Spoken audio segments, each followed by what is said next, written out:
We need to get together and let our voices be heard. This is Buffalo What's Next. I'm Jay Moran. I'm Bridget Jaipal Valenza. I'm Dave Debo. And I'm Thomas O'Neill White.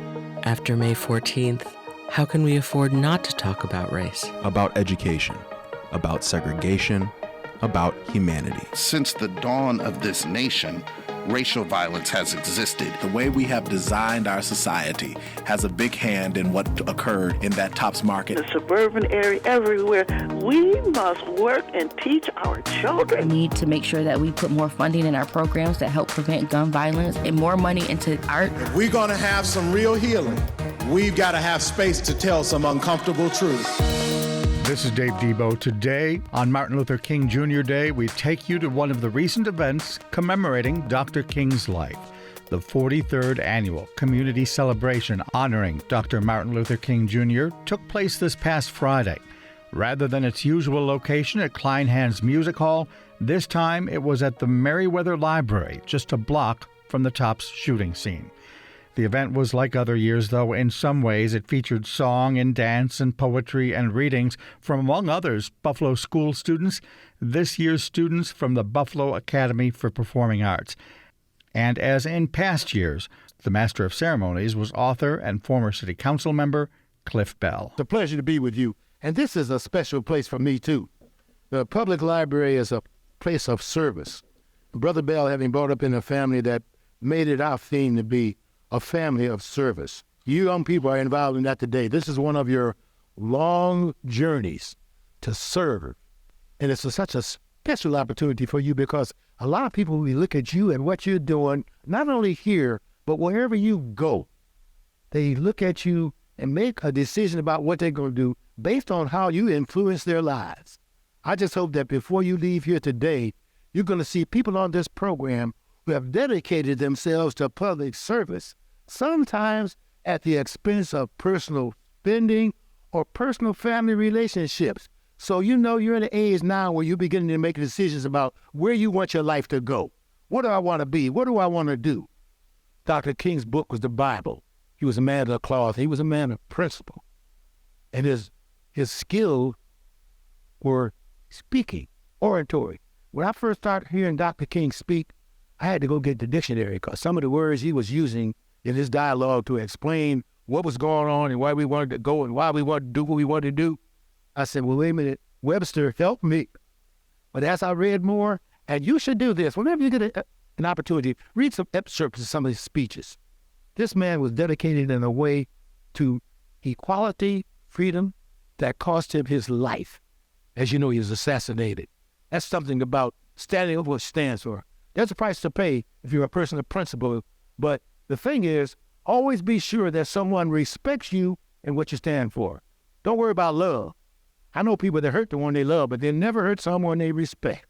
The program continued with remarks from April Baskin, chair of the Erie County Legislature. I've taken some time this year to reflect on the work and the teachings of those who came before me, both on national stages and here locally.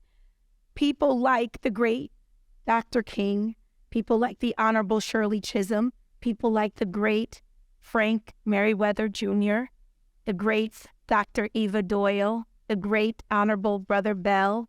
It is important that we recognize that these are leaders nationally and amongst us who understand that a community needs to understand how to obtain and wield power so that they can affect change.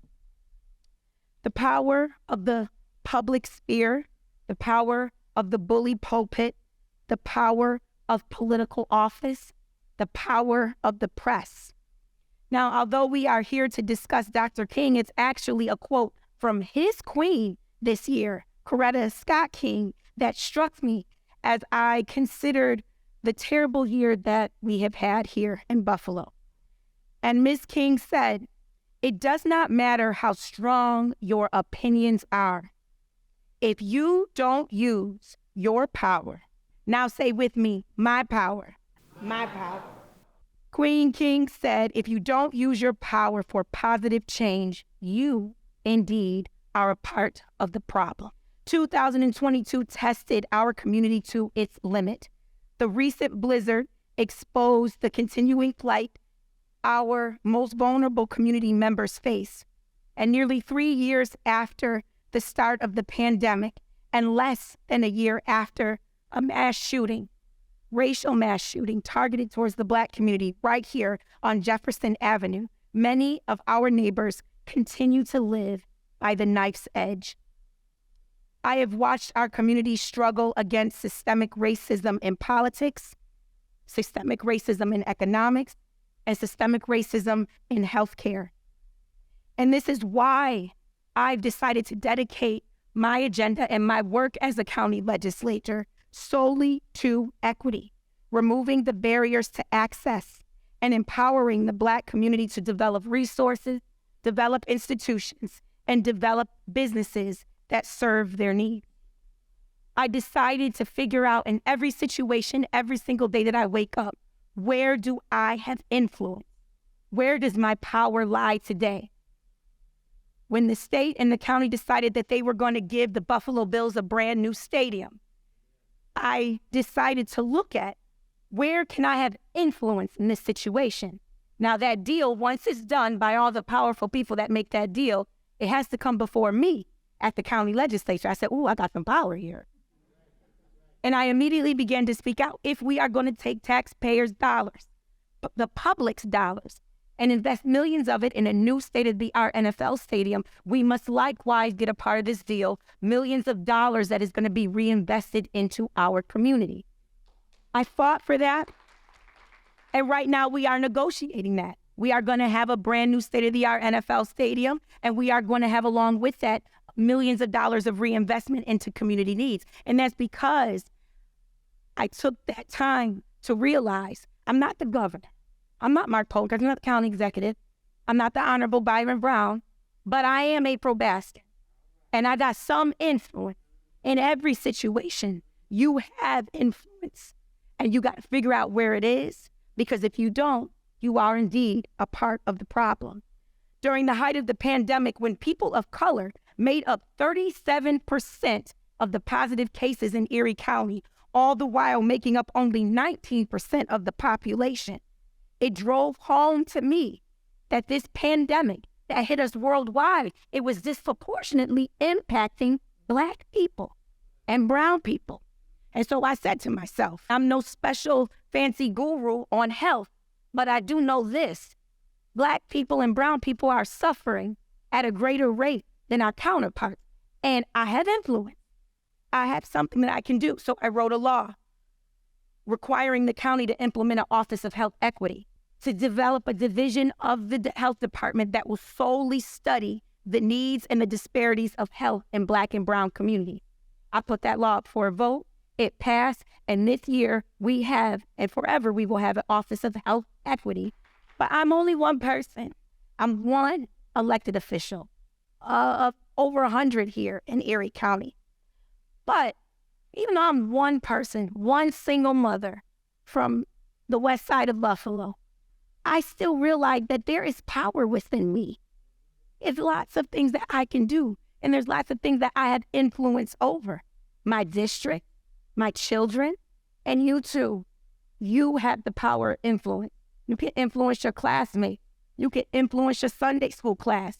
You can have an influence on the people who check you out at the grocery store or at the local Family Dollar. Your parent, you have influence over your children. You have influence over your workplace. You have influence over the people that work next to you. That's your power. What are you doing with your pulpit? If you're not using your power to affect change, if you're not influencing people to make a difference, if you're not figuring out every single morning, but what can I do in my space? As Coretta Scott King said, you are indeed of the problem. And so, guys, I want to thank you for having me again. I love coming to this event every year. And I just want to encourage you as we lift up Dr. King, let's remember the words of his wife and always tap into our power and our influence so we're not part of the problem, but we are a part of solving it. God bless you all. Thank you so much. Erie County Legislature Chair April Baskin at this year's Martin Luther King Jr. Day at the Meriwether Library. Now back to MC Cliff Bell. Something to think about and work on. Think about this. Democracy in America is in deep trouble.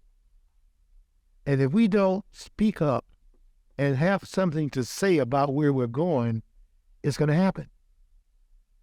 Silence is betrayal in many ways, because when something happens to you and your family in your life that you disagree with, you ought to let it be known. Because if you don't say anything, it's going to happen. Martin also said, all men are caught in a network of mutuality tied to a single garment of destiny, and that whatever affects any one of us directly affects all of us indirectly. That I can never be what I am until you are what you ought to be, and you can never be who you are until I am what I ought to be.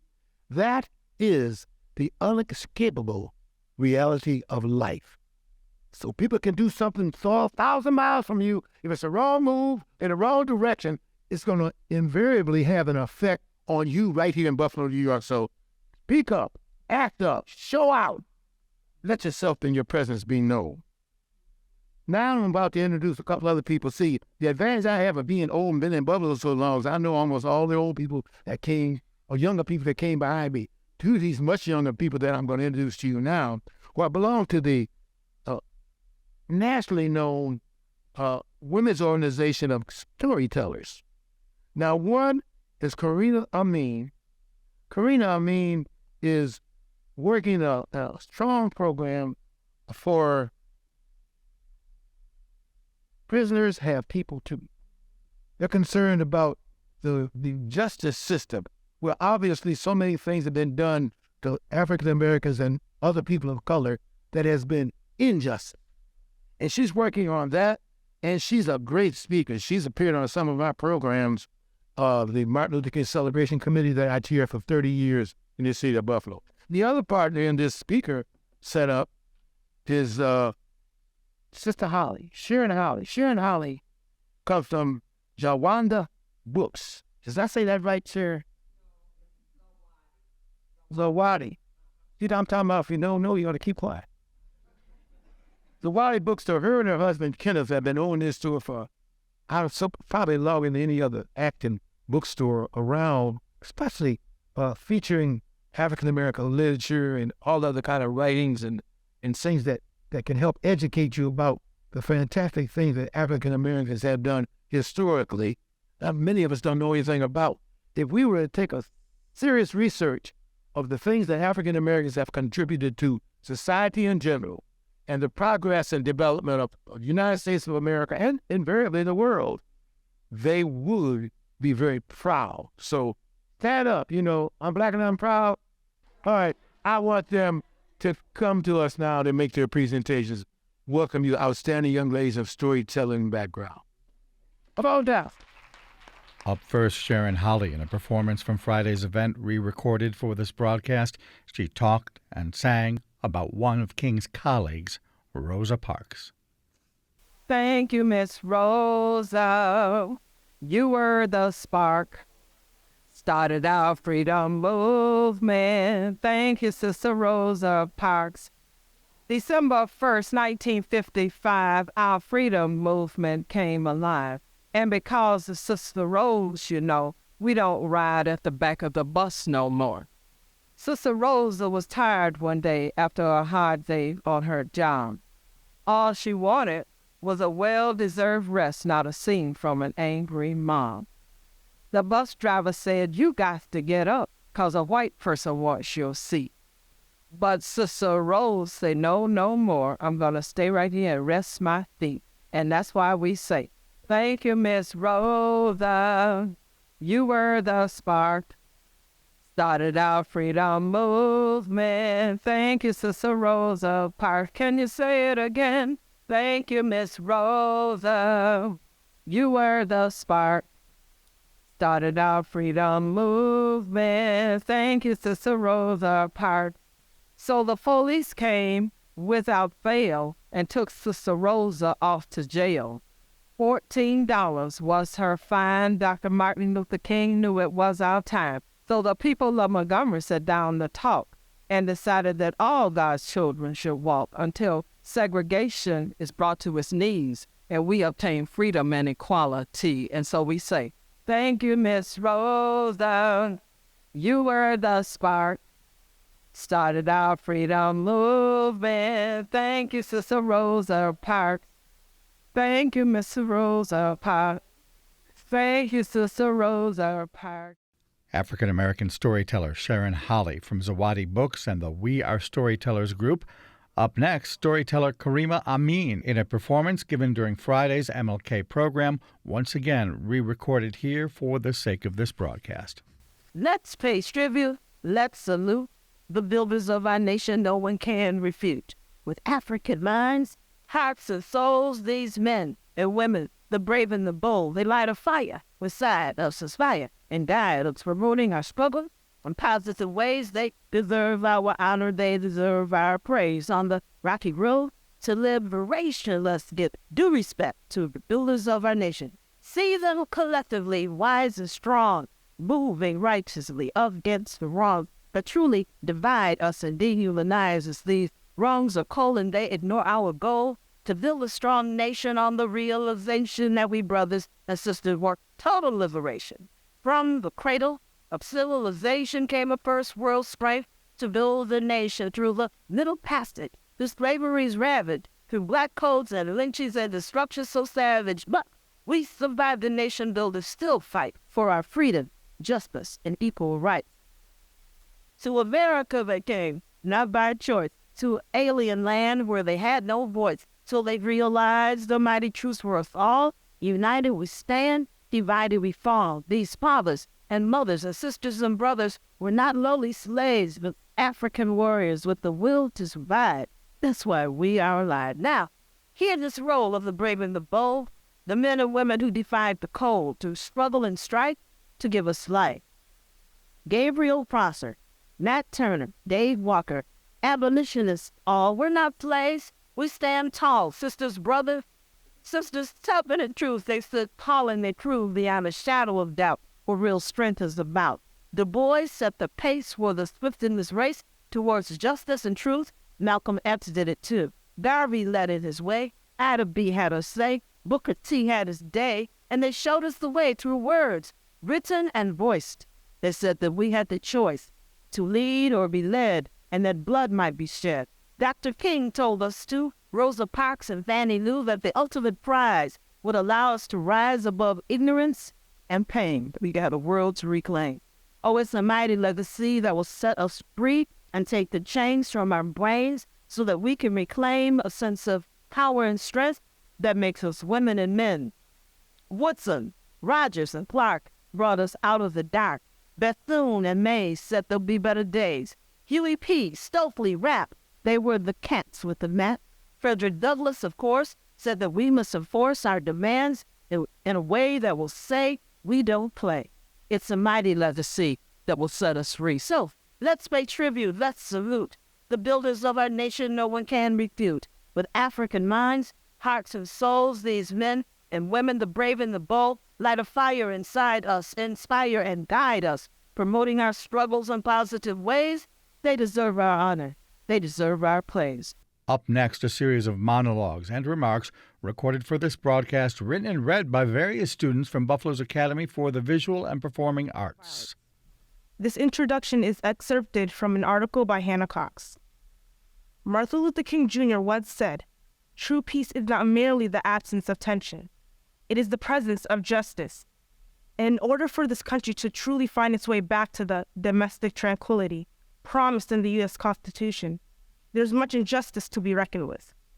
The symptoms of our civilization sickness are visible all around us. Over the past year, citizens across the political spectrum and in various countries resorted to violence to call attention to the abuses of government. But when citizens employ violence to fight wrongdoing, they often amplify their original problem, create new victims in their wake, empower government forces to enact draconian responses, and lose the sympathy of those they need to persuade in order to effect change. So, what should be done about injustice? We cannot merely accept it. How can we effectively fight back? The answers can be found by examining those who have successfully challenged injustice before us and won. In honor of one such man, and the day set aside to remember him, let's study Martin Luther King Jr. theory of change. It's important to note that MLK also studied those who came before him. He discovered the Gandhi and his teachings on nonviolence while he was in seminary. As a Christian, King noticed many parallels between these teachings and his own worldview, which instruct followers to love their enemies, pray for those who prosecute them, and turn the other cheek. King later wrote, "I came to see for the first time that the Christian doctrine of love operating through the Gandhian method of nonviolence was one of the most potent weapons available to oppressed people in their struggle for freedom." He laid those principles out in his 1958 book, Stride Towards Freedom, The Montgomery Story. And what follows is our own interpretation of them through poetry and movement. Principle 1, nonviolence is not for the faint of heart. The world can take so much out of you, what you endure can transform you and throw in a mountain just for you to climb. Then you're put in a maze, struggling through paths you have to find your own way. And it was hard, and it will always be, but you fought and transformed gracefully. The hardships we face are burned out. We are now embraced with the new mindset that has replaced both sides. You've reached the end of that maze, so take your final bow. It was hard then, but it's going to get better now. Dr. Martin Luther King Jr. wanted peace and freedom for the African American community. He wanted all of us to be equal, to come together as one. He had a dream. We are still judged by the color of our skin and not loved by the content of our character. No matter the shades of skin, he dreamed to soak in the hands of love its people of all ethnicity. To embrace the diversity of our community, to break generational hatred, and spark a new beginning. Love conquers hate, always and forever. Cast thy burden upon the Lord, and he shall sustain me. He shall never suffer the righteous to be moved. This was instilled in me. Convey in God, and he will bless and save you. But the universe will bring you justice. The universe values balance. I believe that everything will balance itself, and that justice is a form of balance, a balance we can guide and nurture, but it walks with you on this journey. The universe is funny that way. It sits on your shoulders, watching you battle through life. It breathes through you and understands you, but it doesn't cry or bleed with you. It's a conditional type of love. Non-violence is the condition here, to fight and stand for what is right, for justice. The universe will guide you, and you will guide the balance that justice shall bring. The battle of nonviolence overflows my mind. The universe doesn't tell you it's there, but instead watches you drown. This was instilled in me. Convey in him and who will bless and save you, but instead he watches you bleed on the pavement. Stand up, stand tall, wipe your tears. Have a faith. Stand up. Stand tall, wipe your tears. Convey in him, for you're all in him, and justice will be yours. The students from Buffalo's Academy for the Visual and Performing Arts. This is Buffalo What's Next, bringing you highlights of this year's 43rd annual Martin Luther King Day celebration. The event closed this past Friday with a performance from Buffalo Poet Laureate Jillian Hanesworth, reading several poems, but here now she presents Black Boy. I wish the little black boy did something wrong. I wish the police yelled, "Freeze!" and the little black boy came barreling at him, aiming a gun at ease, actually life-threatening.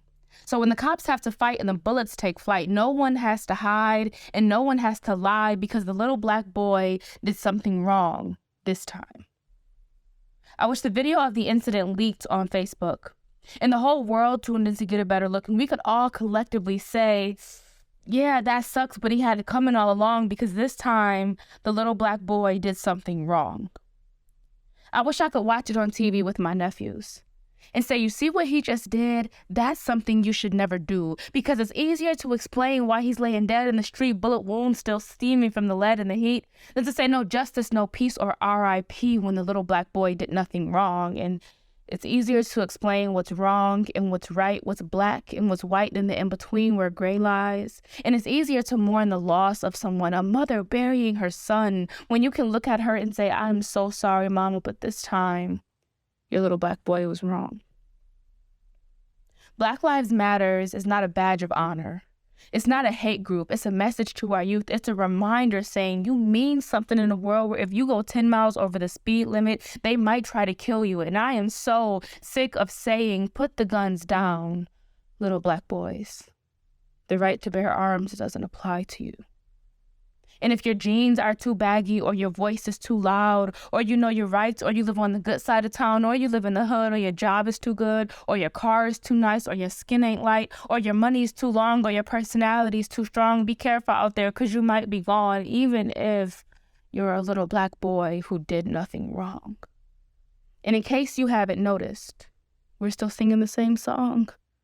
See, we've always been chosen when it was time for the killing, the way you choose a tomato that's ripe for the picking. I thought targets were red. When did they become black? I thought the abuse of power was dead. When did it come back? And maybe it never left. But when did it get this bad? When did the allure of equality make us wave the white flag? We've always protested the killings. We marched when Dr. King had a dream. He preached a message of freedom and we believed everything. We looked to the hills with hope of free and better days, but we didn't notice that we were still targets, just targets in different ways. They didn't kill us as much, but we were still their slaves.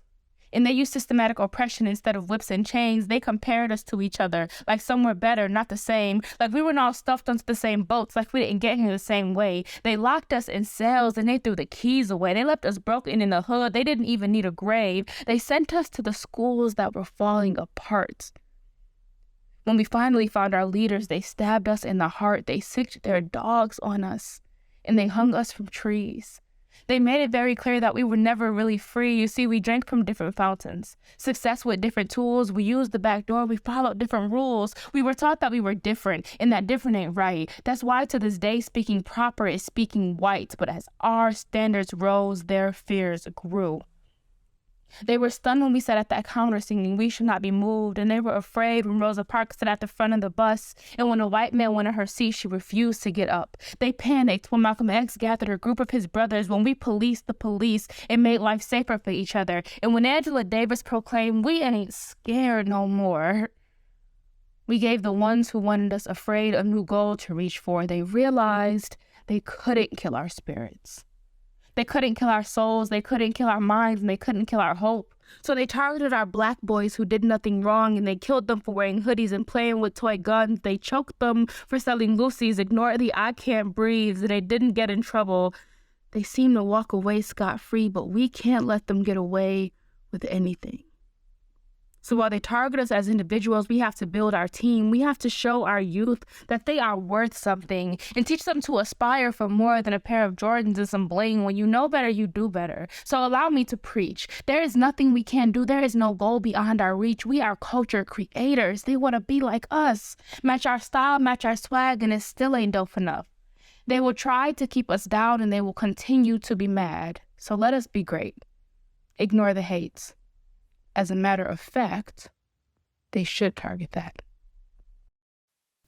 Buffalo Poet Laureate Jillian Hanesworth from the annual Dr. Martin Luther King Jr. Community Celebration. This year it was held this past Friday at the Meriwether Library, just within sight of the top shooting location on 514. I'm Dave Debo. Stay with us. Jay Moran and historian, columnist, and author Eva Doyle are next. This is Buffalo What's Next on WBFO. Our region is home to some of the finest communities in the world. Explore them through the Our Town series produced by WNED PBS, but captured by community members on the Buffalo Toronto Public Media YouTube channel today. WNED Classical has been conducting interviews of their own on YouTube with the classical music community. Have you ever wondered what goes into the performances you hear on WNED Classical? Head on over to our Buffalo Toronto Public Media YouTube page to see the collection of interviews that we've orchestrated. And be sure to subscribe so you don't miss the next one.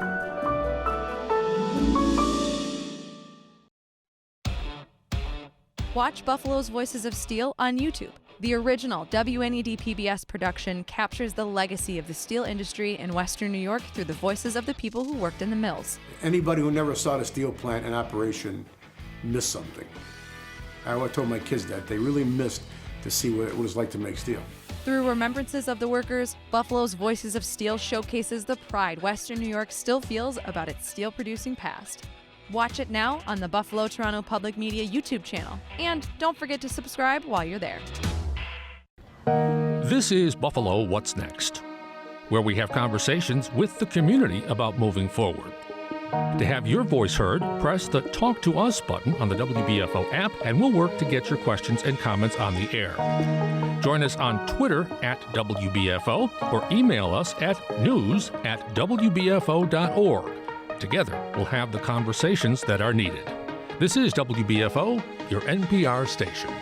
And we continue now with more on the life of Dr. Martin Luther King, including a look at his Buffalo visit in 1967. Historian, author, and columnist Eva Doyle is with WBFO's Jay Moran. Maybe just take us back to the 1960s. I know Dr. King made a visit to Buffalo. What do you recall about that visit?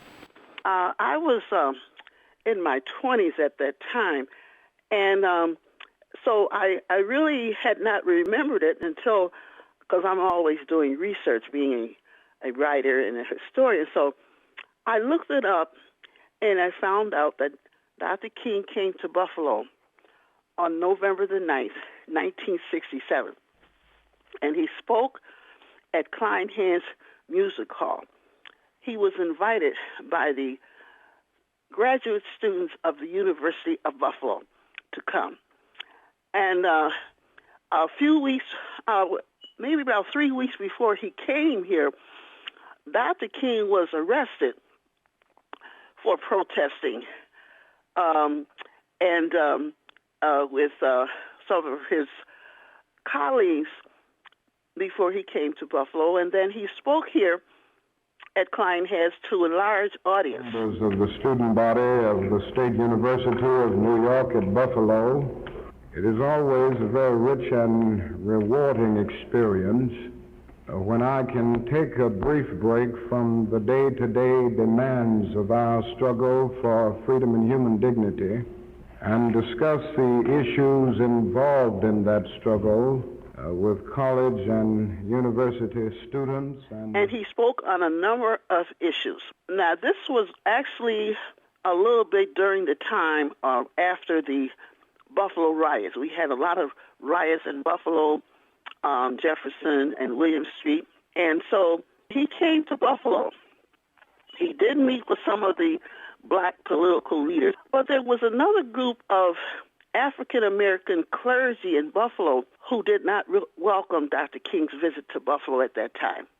And actually, they refused to meet with him because Dr. King, they considered him to be at that you have to remember the time we're talking about, 1967. Sure. They felt that he was too controversial, and they actually feared for their own lives. Dr. King was outspoken against the Vietnam War, and that scared a lot of people because a lot of people felt that he should really stick to civil rights and not get involved with international issues. But Dr. King was very concerned about it because in his speech he talked about all the resources going to the war when we had so many issues here in our country. He was very concerned about the poor. We could eradicate slums. We could get rid of poverty.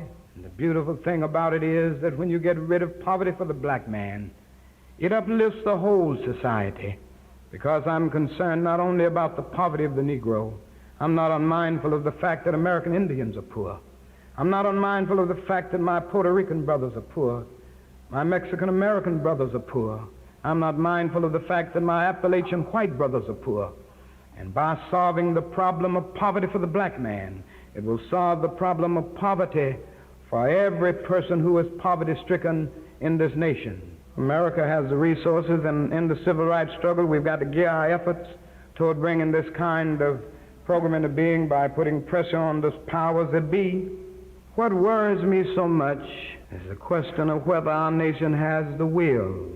Certainly we could do it. We have this year a national gross product of some $780 billion. And yet some 42 million people are poverty-stricken. The resources are here, but the will isn't here. And I'm afraid that our national administration is more concerned about winning what I consider an ill-considered and unjust war in Vietnam than about winning the war against poverty right here at home. We spend approximately $500,000 to kill every enemy soldier in Vietnam, while we spend only $53 a year in the so-called war against poverty, which isn't even a good skirmish against poverty for every individual that is considered poverty-stricken. When he came, he not only spoke against the war here in Buffalo at Kleinhead, but he spoke on a lot of issues. He talked about integration. He talked about race. Tonight I want to talk with you from the subject, the future of integration. There seems to be a desperate and even poignant question on the lips of thousands and millions of people all over our nation and all over the world. They're constantly asking whether we are making any real progress in the area of race relations. And in seeking to answer that question, I always try to avoid a superficial optimism on the one hand and a deadening pessimism on the other hand. And I try to emerge with what I consider a realistic position. And the realistic answer seeks to combine the truths of two opposites while avoiding the extremes of both. And so with the optimists and race relations, I would say we have made some significant strides over the last few decades. But then I would have to agree with the pessimists that we still have a long, long way to go. And it is this realistic position that I would like to use as the basis of our thinking together as we deal with the whole question of the future of integration. He was not afraid to speak truth to power, so that scared some of the black clergy. But you know, if you go back and study history, that happened too when he went to Birmingham. That's one of the reasons that Dr. King wrote the letter from a Birmingham jail, because some of the black leaders, they felt that he shouldn't come there. They looked up on Dr. King as being a troublemaker.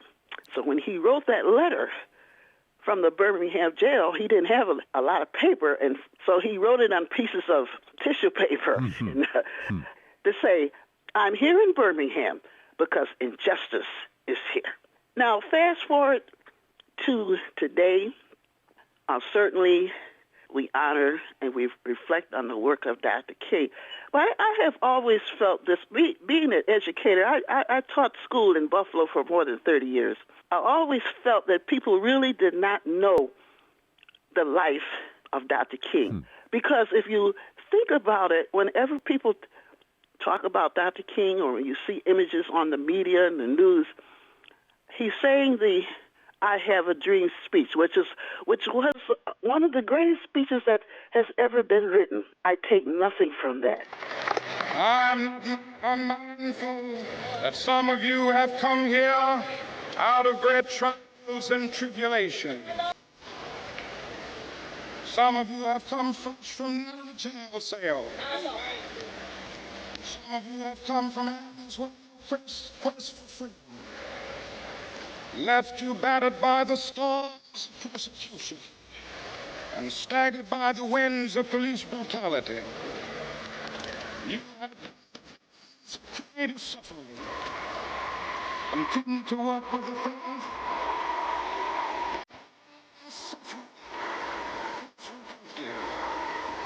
Go back to Mississippi.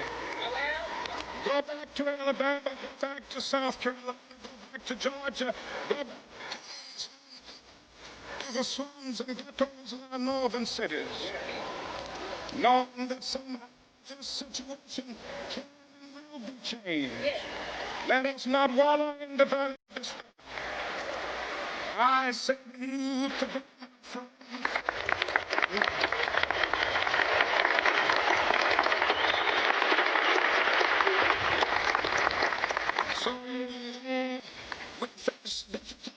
is tomorrow. I still have a dream. It is a dream deeply rooted in the American dream. I have a dream that one day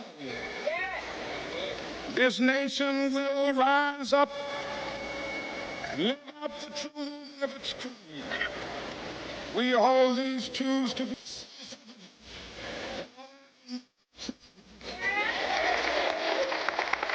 I take nothing from that.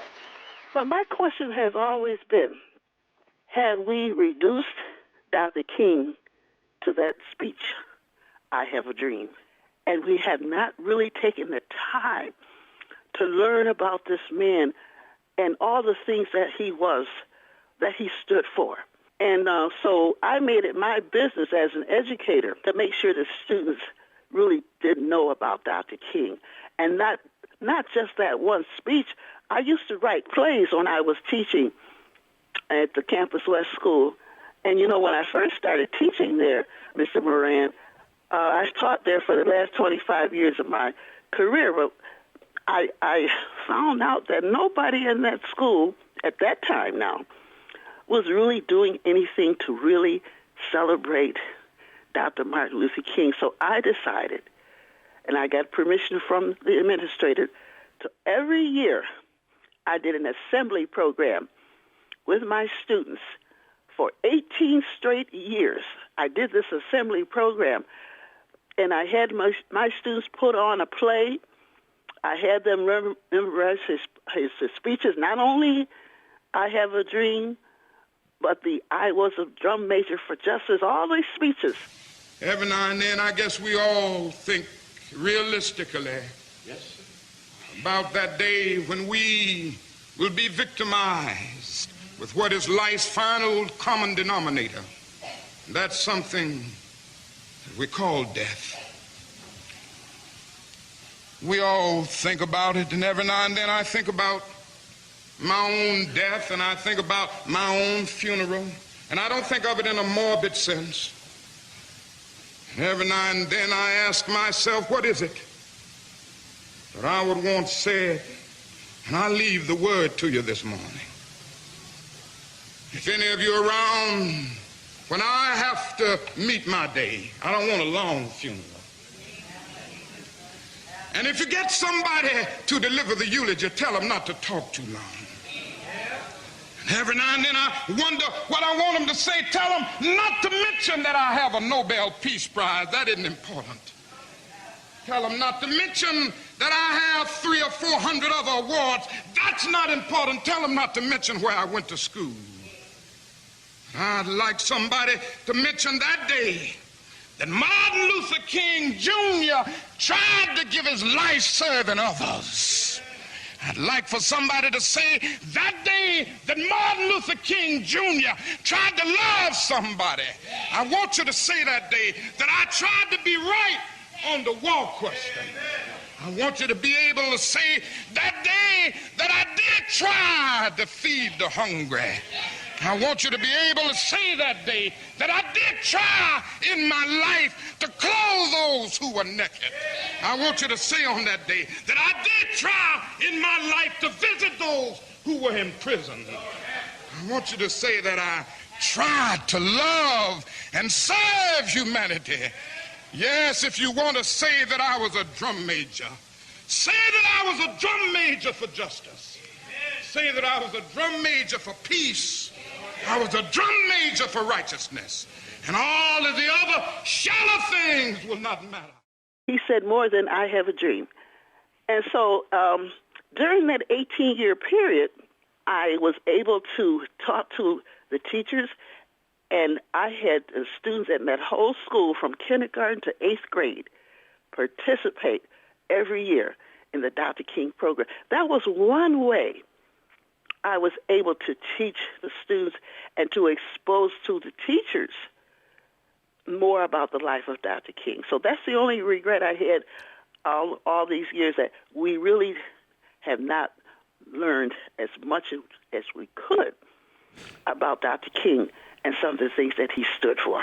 I'm going to follow up with this question, though, for you, because you did this research, and that's very commendable, and obviously it's important. At the same time, can you recall your feelings about him during his lifetime, during that time where he was such a part of the front page news, and of course his tragic death as well? Yes. Like everybody else in America, when Dr. King was assassinated, it affected me and everybody else. That this man who was preaching nonviolence, that he was preaching the need for peace, not only in America but all across the world, that his life would be taken by an assassin's bullet. A person who was one of the white supremacists during that time. And you know, I was always reading about Dr. King. And one of the books that I read was a book called A Knock at Midnight. And I would suggest to people, if they could get that book, read that book. It's a collection of sermons by Dr. King. And he talked about the fact that in the midnight hour was when you would sometimes get bad news. And when he was in the South and he was marching and organizing civil rights protests, he would get calls at midnight telling him to get out of town. And you know, his home was bombed at one time. His fortunately, none of his family were injured. But he had, so I was keeping up with all of that and reading as much as I could and keeping up with the things that Dr. King was doing. And I had a chance to go to Atlanta to visit his home and his grave and all of that. So I was aware of a lot of things, but I still needed to learn more. I'm constantly learning, even after all these years. I'm still doing research and I'm still learning, and so that's why I wanted to remind people about Dr. King coming to Buffalo November the 9th, 1967, and a year after he came, you know, he was assassinated, April 4th, 1968. So I guess my role as an educator and a historian is to remind people. And Dr. King, if you go and study all of his speeches, he talked about truth. He talked about the need to let people know the truth and not be afraid. There are a lot of things we can learn about Dr. King's life, not being afraid to speak about truth. When he talked about racial issues when he came to Buffalo in 1967, the need to confront those issues head on and not be afraid of it. And everybody can play a role in this.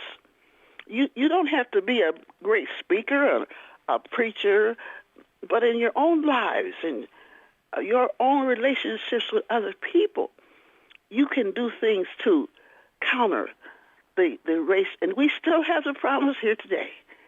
They have not really gone away. And I was thinking about it, the fact that when you talk about the tragedy that happened here in Buffalo, May 14th, the Tulsa Massacre, and I said to myself, Dr. King would have been the first one here to Buffalo, New York, to confront them and to bring people together, to do whatever he could, knowing that we still have a lot of work to do.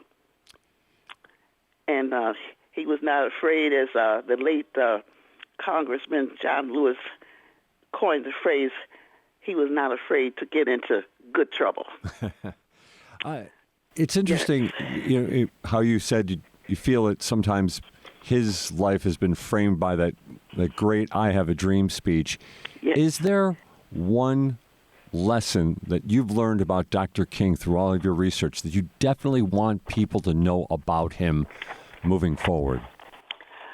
I think he said it in one of his quotes. Matter of fact, I have done writing, being a columnist for the Criterion newspaper. I have written so many articles about Dr. King, and I think he said it when in one of his quotes. He said, "Everybody can be great because every person can serve." One would have thought that Jesus would have said, "You are out of your place. You are selfish. Why would you raise such a question?" But that isn't what Jesus did. He did something altogether different. He said in substance, "Oh, I see. You want to be first? You want to be great? You want to be important? You want to be significant? Well, you ought to be. If you're going to be my disciple, you must be." But he reordered priorities. And he said, yes, don't give up this instinct. It's a good instinct if you use it right. Yes. It's a good instinct if you don't distort it and pervert it. Don't give it up. Keep feeling the need for being important. Keep feeling the need for being first. But I want you to be first in love. I want you to be first in moral excellence. I want you to be first in generosity. That is what I want you to do. And he transformed the situation by giving a new definition of greatness. And you know how he said it? He said, "Now, brethren, I can't give you greatness. And really, I can't make you first." This is what Jesus said to James and John. You must earn it. True greatness comes not by favoritism, but by fitness. And the right hand and the left are not mine to give. They belong to those who are prepared. And so Jesus gave us a new norm of greatness. If you want to be important, wonderful. If you want to be recognized, wonderful. If you want to be great, wonderful. But recognize that he who is greatest among you shall be your servant. That's a new definition of greatness. And this morning, the thing that I like about it, by giving that definition of greatness, it means that everybody can be great. Because everybody can serve. To me, that's the key, that we can all serve in some capacity, whether it's education or reaching out to somebody from another culture or another race, communication, working through our churches, educating our young people, no matter whether they be race, whether their races or black or white, it doesn't matter. Just reaching out to people and communicating with and organizing. That's important. So I think just to serve. One of the things that I think that has come out of the life of Dr. King, and I see this a lot, is we have on his holiday, on his celebration, we have people doing a Martin Luther King Day of Service. To me, that's a great thing. We have some things happening in Buffalo. My church is involved. I'm a member of First Island Baptist Church. They're involved with people just reaching out to the homeless, reaching out, doing service in many capacity and a lot of different organizations where people need help. To me, that was one of the things I think that we can take from Dr. King's life. There's so many other things, but just being able to serve and give of yourself and not being afraid to work. You know, I'm at the time in my life, and I don't mind telling people how old I am. I've taught for over 30 years. My column, Eye on History, will be 44 years old in February. So that means that for 44 years, I have never stopped writing the column, Eye on History, on the history of African Americans and so forth. And it's a lot of work. So when people read the column, they don't realize that I have spent 2 or 3 hours of research before I even write the column. So when I say not to be afraid of work, not to be afraid of hard, no matter what you're doing. And we have to teach that to our young people. Today it seems like people are afraid to work. Not to be afraid of putting forth the energy, the time, your talent, and whatever it is. Not to be afraid. I attended a beautiful program yesterday at the Meriwether Library on the contributions of Dr. Martin Luther King, organized by our Buffalo and Erie County Library. And there were a group of students there performing from the Academy for Visual and Performing Arts in Buffalo. And they paid tribute to Dr. King in poetry and dance. To fight and stand for what is right, for justice. The universe will guide you, and you will guide the balance that justice shall bring. Stand tall. Wipe your tears. I had a young person ask me once, he said, Miss Doyle, he was trying to do a lot of writing and things. He said, what is the key? What would you tell me? I said, be consistent in what you're doing. If you're doing good work, don't give up, no matter what. Just keep going. I have to tell this story real quick. When my husband was living, he passed away 14 years ago, but I was still writing my column. So one day I came home and I told him, I said, that's it. I'm not writing another word. He was sitting in a recliner. And he said, what's the problem? I said, this is too much work. It's too much research. And then he said to me, he said, you cannot stop. Everywhere I go in the city of Buffalo, people talk about your column. They talk about all the information you education that you are giving to people. He said, now, if you're tired, just take a little rest and get up and go again. Now, he said that to me while he was in his recliner. So I took his advice. I took my husband's advice. That's why I continue to write this column, to do the research, and to share as much as I can. See, to me, it does no good for you to have knowledge if you don't share that knowledge with other people. So that's my goal. As a senior citizen, I always tell people that I consider Western New York to be my classroom, the entire Western New York, not just the city, but the suburbs as well, to teach everybody and share, because it might help somebody.